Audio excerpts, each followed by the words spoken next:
ये ball of the IPL हो सकता है। क्यों? क्योंकि रेलेवेंस इस मैच की, इस विकेट की, इस आईपीएल के लिहाज से कहां पे है।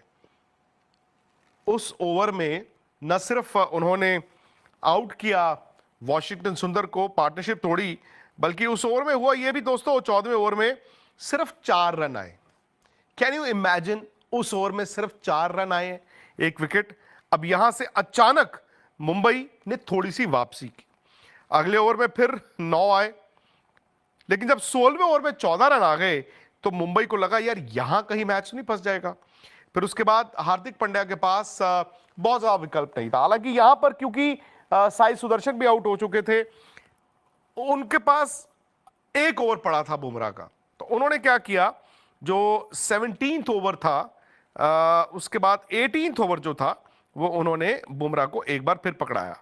अब बुमराह ने उस ओवर में पहला डॉट किया, सिंगल, तिवतिया ने छक्का मारा, फिर डॉट, फिर लेग बाई और फिर सिंगल, यानी कि एक छक्का खाने के बावजूद बुमराह इस ओवर में सिर्फ 9 रन खाते हैं और यहां से मैच पूरी तरह मुंबई की झोली में आ जाता है।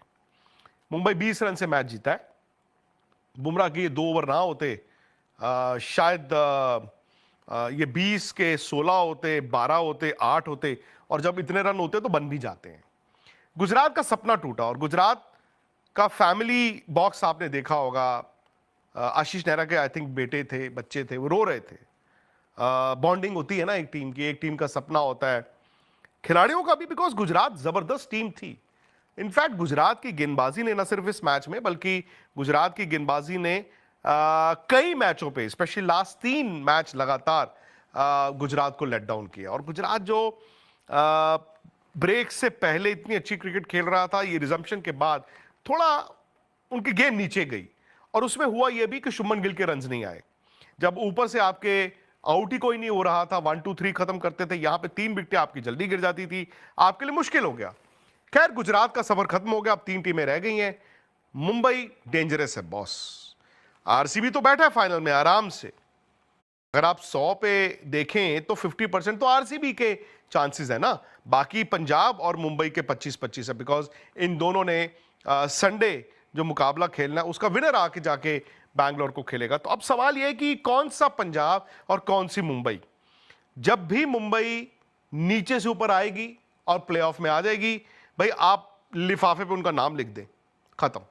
आज रोहित शर्मा के रन्स देख लीजिए आप, कैच छूटे लेकिन रन बना दिए, और 81 रन, उनका भी ये चौथा मैच विनिंग उनकी भी हाफ सेंचुरी है इस आईपीएल में। नाना करते उनके भी रन्स देख लीजिए। बट आई थिंक बिगेस्ट जो प्लस उनको मिला होगा वो था जॉनी बेस्टो का।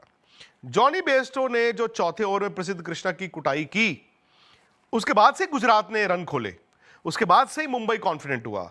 तो जॉनी बेस्टो का आना, हालांकि बाद में वो थोड़ा सा ऐसा लग रहा था कि उनको परेशानी हो रही है, पता नहीं वो इतनी जल्दी चंडीगढ़ से अहमदाबाद, फिर उसके बाद संडे मैच खेलना, वो रिकवरी कर पाएंगे कि नहीं।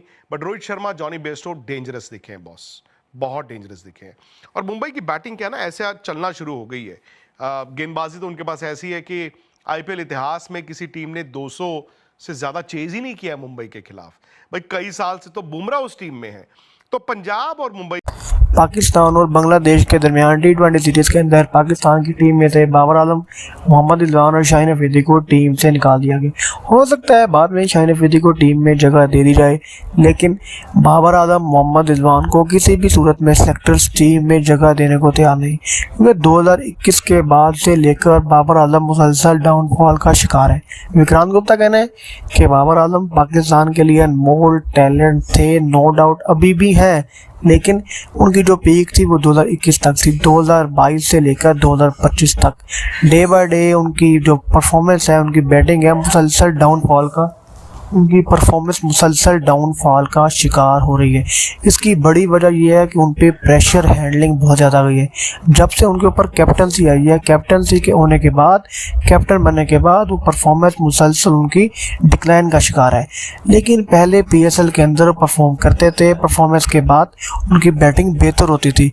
लेकिन बैटिंग जब से पीएसएल गया, पीएसएल में परफॉर्म उनकी जीरो थी। पीएसएल में खराब परफॉर्मेंस के बाद 2024 का पीएसएल, 2025 जिसका पीएसआर बहुत बुरा गया मोहम्मद रिजवान के लिए, बाबर आजम के लिए। यही वजह है कि उनको सेलेक्टर ने कहा है कि अगर उनकी T20 फॉर्मेट में बैटिंग ऑर्डर नहीं सही तो उनको T20 सीरीज से निकाल दिया जाए। विक्रांत गुप्ता कहना है कि पाकिस्तान की टीम में बहुत बड़े बड़े नाम थे, लेकिन वक्त के साथ साथ उन्होंने अपने आप को तैयार नहीं किया फ्यूचर के लिए, क्योंकि जब भी कोई खिलाड़ी पीक पर जाता है तो उसके डिक्लाइन के चांसेस बहुत ज़्यादा हो जाते हैं, क्योंकि जितने ही आप ऊपर जाएंगे, जितने ही बड़े खिलाड़ी बनेंगे, उतना ज़्यादा आप पर प्रेशर बनेगा, और जितना ज़्यादा आप पर प्रेशर बनेगा उतने ही ज़्यादा आपकी परफॉर्मेंस डाउन होने का चांसेस है। विक्रांत गुप्ता कहने कि अगर बाबर आजम, मोहम्मद रिजवान चाहते हैं कि वो टीम में कम बैक करें, और वो यकीनन कम बैक कर भी लेंगे, तो उनको अपनी परफॉर्मेंस दोबारा डोमेस्टिक में जाकर स्टार्ट करनी पड़ेगी, और इस तरह शानदार तरीके से स्टार्ट करनी पड़ेगी। ये बॉल ऑफ दी आईपीएल हो सकता है। क्यों?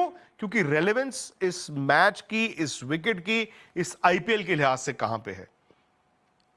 उस ओवर में न सिर्फ उन्होंने आउट किया वॉशिंगटन सुंदर को, पार्टनरशिप तोड़ी, बल्कि उस ओवर में हुआ यह भी दोस्तों, 14वें ओवर में सिर्फ 4 रन आए। कैन यू इमेजिन, उस ओवर में सिर्फ 4 रन आए, 1 विकेट। अब यहां से अचानक मुंबई ने थोड़ी सी वापसी की, अगले ओवर में फिर 9 आए, लेकिन जब 16वें ओवर में 14 रन आ गए तो मुंबई को लगा यार यहां कहीं मैच नहीं फंस जाएगा। फिर उसके बाद हार्दिक पांड्या के पास बहुत ज्यादा विकल्प नहीं था। हालांकि यहां पर क्योंकि साई सुदर्शन भी आउट हो चुके थे, उनके पास 1 ओवर पड़ा था बुमराह का, तो उन्होंने क्या किया, जो 17th ओवर था, उसके बाद 18th ओवर जो था, वो उन्होंने बुमराह को एक बार फिर पकड़ाया। अब बुमराह ने उस ओवर में पहला डॉट किया, सिंगल, तिवतिया ने छक्का मारा, फिर डॉट, फिर लेग बाई और फिर सिंगल, यानी कि एक छक्का खाने के बावजूद बुमराह इस ओवर में सिर्फ 9 रन खाते हैं, और यहां से मैच पूरी तरह मुंबई की झोली में आ जाता है। मुंबई 20 रन से मैच जीता है। बुमराह के ये 2 ओवर ना होते, शायद ये 20 के 16 होते, 12 होते, 8 होते, और जब इतने रन होते तो बन भी जाते हैं। गुजरात का सपना टूटा, और गुजरात का फैमिली बॉक्स आपने देखा होगा। आशीष नेहरा के आई थिंक बेटे थे, बच्चे थे, वो रो रहे थे। बॉन्डिंग होती है ना एक टीम की, एक टीम का सपना होता है खिलाड़ियों का भी, बिकॉज गुजरात जबरदस्त टीम थी। इनफैक्ट गुजरात की गेंदबाजी ने न सिर्फ इस मैच में, बल्कि गुजरात की गेंदबाजी ने कई मैचों पे, स्पेशली लास्ट 3 मैच लगातार गुजरात को लेट डाउन किया। और गुजरात जो ब्रेक से पहले इतनी अच्छी क्रिकेट खेल रहा था, ये रिजम्पशन के बाद थोड़ा उनकी गेम नीचे गई, और उसमें हुआ यह भी कि शुभमन गिल के रन्स नहीं आए। जब ऊपर से आपके आउट ही कोई नहीं हो रहा था, 1 2 3 खत्म करते थे, यहां पे 3 विकेटें आपकी जल्दी गिर जाती थी, आपके लिए मुश्किल हो गया। खैर, गुजरात का सफर खत्म हो गया, अब 3 टीमें रह गई हैं। मुंबई डेंजरस है बॉस। आरसीबी तो